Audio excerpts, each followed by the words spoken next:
آج ہم بات کریں گے ہندو نوجوان کی مدینہ یونیورسٹی کے ڈین بننے تک کے سفر کی۔ یہ ایک عجیب لازوال ایمان کی داستان ہے۔ بغور سنیے گا، آپ کو ایمان کی حلاوت نصیب ہوگی۔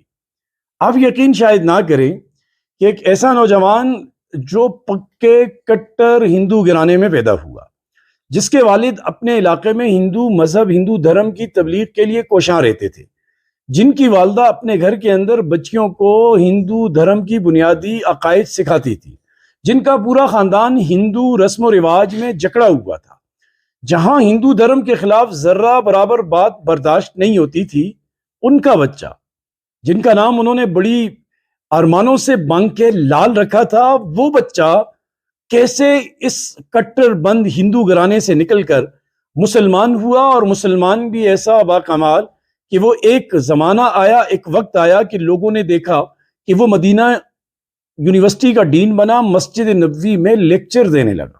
جی ہاں، یہ داستان آپ ذرا دل کے کانوں سے سنیے گا۔ ایک ایسا نوجوان جس کے چاروں طرف بت ہی بت تھے، جس نے آنکھ کھولی تو یہاں ایک بت، یہ دوسرا بت، یہ تیسرا بت۔ بت کدے کے اندر پرورش پانے والے کو ایمان کیسے ملا؟ یہ 8 سال کا تھا کہ جب اس کے دل کے اندر ایک تڑپ تھی کہ یہ جو بھگوان ہے، جو خدا ہے، جو کریٹر ہے، جو بنانے والا ہے، یہ کون ہے، کیسا ہے، ذرا میں اس کی تحقیق کروں، مجھے اس کا کوئی پتہ چل جائے، مجھے اس کی کوئی معلومات مل جائے۔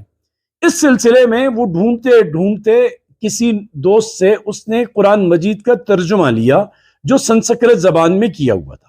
اس نے جب قرآن مجید کا پڑھنا شروع کیا اس کم عمری میں، لڑکپن کے زمانے میں، تو اس کے دل کی گرہیں کھلنا شروع ہو گئی، دل کے اندھیرے مٹنے لگے اور پورے وجود میں ایک نور سا پھیلنے لگا۔ اب قرآن مجید کو پڑھنے کے بعد جب اس کا ذہن بن گیا اسلامی تعلیمات کے مطالعے کی طرف، تو بہت ہی ذہین فتین رائٹر، آپ اختلاف کر سکتے ہیں کچھ باتوں میں ان سے، جناب سید ابوالعلا مودودی صاحب کی کتاب ستیہ دھرم ان کے ہاتھ میں آئی۔ یہ ہندو دھرم کے اوپر انہوں نے لکھی ہوئی اور کمال کی بے مثال کتاب ہے، آپ بھی پڑھیے۔ آپ کے جو دوست تھوڑے بہت ہندو اسلام کی طرف مائل ہو رہے ہیں، انہیں یہ مودودی صاحب کی کتاب آپ ضرور دیجئے تحفے میں، ترجمہ بھی دیجئے اور یہ بھی۔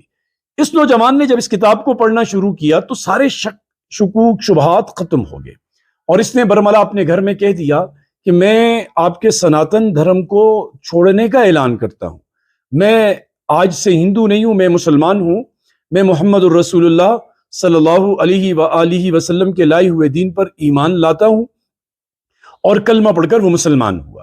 اب یہ نوجوان جب مسلمان ہوا تو آپ سوچئے ذرا، ابھی آیوش ملک مسلمان ہوئے، وہ ٹھیک ٹھاک جوان ہیں، باہمت ہیں، اور یہ بالکل نوجوان تھے، بچے تھے 8-9 سال کے۔ ان کے اوپر کتنی سختیاں ہوئی ہوں گی، ان کو کتنا مارا گیا ہوگا، ان کو کتنا گھسیٹا گیا ہوگا، ان کی کتنی معاشرے کے اندر ذلت بھری محفلیں رکھی گئی ہوں گی، جو بھی آتا ہوگا اور ان کو کوستا ہوگا اور ان کے بارے میں کیا کچھ باتیں کرتا ہوگا۔ صرف ان کے بارے میں نہیں، ہمارے خدا کے بارے میں، ہمارے نبی علیہ السلام کے بارے میں، ہمارے مذہب کے بارے میں لے کر بہت ساری باتیں ان کے سامنے کرتے ہوں گے، اور انہیں اس مذہب کی کمیاں جو کہ نہیں ہیں اس مذہب میں وہ بتاتے ہوں گے۔ بہت پریشر میں ان کو رکھا گیا، بہت شدید دباؤ میں، لیکن یہ ہمت کا ہمالیہ ثابت ہوا، اور اس نے کہا کچھ بھی ہو جائے، لیتے ہو جان لے لو، جان سے مار دو، لیکن یہ محمد کی غلامی کا توق جو گلے میں آیا ہے یہ کبھی میں نہیں چھوڑوں گا۔ تھک ہار کر گھر والوں نے ہار مان لی کہ چلو بچے کا معاملہ ہے، کچھ دنوں کے بعد ٹھیک ہو جائے گا، لیکن نہیں بھائی، یہ تو بچہ بڑا عظیم الشان بچہ تھا۔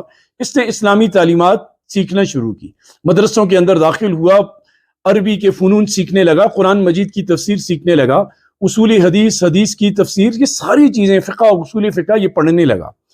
یہاں علم کی پیاس نہ بجھی تو یہ جامعۃ الازہر مصر یونیورسٹی چلا گیا، وہاں جا کر کئی عرصے تک وہاں علم حاصل کرتا رہا۔ اس کے بعد وہ جہاں اس کی امیدوں کا مرکز تھا، امیدوں کا محور تھا، جو ہر مسلمان کی امیدوں کا مرکز ہے، مدینہ منورہ، نبی پاک صلی اللہ علیہ وآلہ وسلم کے روضے کے پاس تشریف لے گیا۔ وہاں جا کر مدینہ یونیورسٹی میں پڑھنے لگا، وہاں اتنے کمال کی تعلیم حاصل کی کہ پڑھنے کے بعد وہیں یہ محدث بنا، حدیث کا درس دینے لگا، اور ان کو حکومت نے جو مسجد نبوی ہے وہاں جو قابل لوگوں کو اجازت ہوتی ہے، وہاں انہیں اجازت دے دی کہ اپنا درس یہاں حدیث کا دیا کریں۔ لاکھوں کی تعداد میں لوگ شامل ہوتے، بہت سخت قسم کے سوال لے کر آتے ہو اور مطمئن ہو کر جاتے۔ اور پھر ایک وقت ایسا آیا کہ یہ مدینہ یونیورسٹی کے ڈین بنے حدیث کے شعبے کے. یہ بہت بڑا اعزاز تھا کسی عجمی عالم کے لیے کہ جہاں تک عرب بھی اپنے سر کو یعنی کہ سکھا دیتے تھے لیکن اس منصب تک نہیں پہنچ سکتے تھے، وہ ایک عجمی عالم وہاں تک پہنچا. جی ہاں، میں بات کر رہا ہوں حضرت شیخ الحدیث مولانا ضیاء الرحمن اعظمی صاحب کی. اللہ پاک ان کی قبر کو جنت کا نور بنائے، جنت کا باغ بنائے. یہ بانکے لال سے مولانا ضیاء الرحمن صاحب بنے اور ایسے کمال کے بنے کہ آج بھی دنیا ان کو یاد رکھتی ہے. بہت سارے ان کے کارنامے ہیں لیکن ایک بہت بڑا کارنامہ جو انہوں نے سر انجام دیا، نبی کریم صلی اللہ علیہ وآلہ وسلم کی جو صحیح احادیث ہیں ان کو ایک جگہ جمع کر کے مجموعہ بنانے کا. ان کی مشہور تصنیف جو کتاب ہے الجامع الکامل فی الحدیث صحیح الشامل، انہوں نے اس کے اندر تمام احادیث کو، صحیح احادیث کو جمع کیا. تو یہ ایک نورانی سفر تھا جو بانکے لال سے شروع ہوا، جو ایک کٹر ہندو گھرانے سے شروع ہوا اور اختتام مسجد نبوی، اختتام اس کا نبی پاک صلی اللہ علیہ وآلہ وسلم کے قدموں میں ہوا. وہی ان کا انتقال ہوا 2020 میں، وہی ان کی قبر بنی. یہ ایک ایمانی سلسلہ تھا، ایک واقعہ تھا جو میں نے آپ کے سامنے رکھا ہے. میں نے جیسے عرض کیا کہ ہم آیوش ملک کے ایمان سے میں ذاتی طور پر بڑا متاثر ہوا ہوں اور مجھے یقین ہے کہ وہ بچہ آج بھی اپنے ایمان پر ثابت قدم ہے. اس کو ڈیڈیکیٹ کرنے کے لیے میں تقریباً ہر دن یا ہر دوسرے دن کسی غیر مسلم کی کہانی آپ کے سامنے لے کر آتا ہوں جو مسلمان ہوا، جس نے اسلام میں کیا دیکھا اور کیوں وہ مسلمان ہوا، اس کی ساری ببتا آپ کے سامنے میں رکھتا ہوں تاکہ آپ کو بھی مسلمان ہونے پر فخر ہو، آپ کو بھی تقویت ملے. اور جو لوگ اسلام کی طرف آ رہے ہیں، ڈگمگا رہے ہیں، ان کے راستے میں رکاوٹیں آ رہی ہیں، وہ راستے کی رکاوٹوں کو بھی ریت کی دیوار سمجھیں اور انہیں توڑتے ہوئے اسلام کے دامن کے اندر آ جائیں. آپ کو اگر کسی بات سے اتفاق ہو یا اختلاف ہو، اپنی رائے دینا چاہتے ہیں تو آپ کی رائے سر آنکھوں پر ہوگی.